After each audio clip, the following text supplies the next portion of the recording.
online. And it's often said the internet doesn't forget, which brings me to the first risk. And that is the pictures, the opinions, the data you share online may be relevant today, might be relevant at 2 a.m. on a Saturday morning in Fortitude Valley. But you're not talking about me, are you? Yep. But will they actually, hinder your career? A lot of organisations take this data, create a social media profile about you, and then use that, to weed out people with undesirable characteristics or opinions.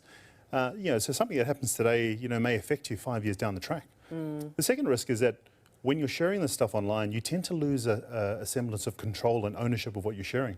So what you do share could be taken out of context 5 years later. You could be platformed or, worse, still labelled as a racist, bigot, sort of homophobe.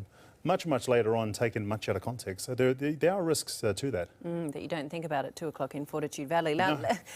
Actions of Facebook in particular have been scrutinised recently.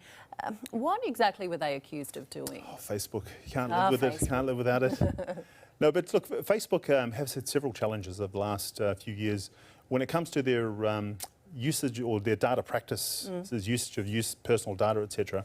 The one you're referring to, I think they were fined last month to the tune of about 7 billion Australian dollars by US regulators over an incident that happened a couple of years earlier around lack of consent and unauthorised use of data. But look, Facebook is often used as a bit of a whipping boy, often maligned in terms of social media.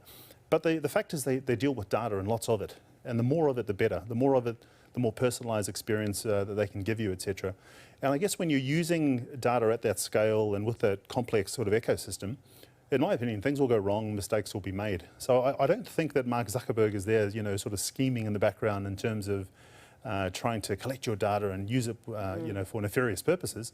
I just think that it's just the, you can throw Google in there as well. It's just the business that they're in of personal data. I've only got 15 seconds left, but just very quickly, how do I protect myself? What should I do? You could completely go off the grid. I love it. He says the answer in 5 seconds. Lani, legend. Thank you very much. You're welcome. I wonder if people will listen to that, though. We'll see. Much appreciated. Thanks for your time.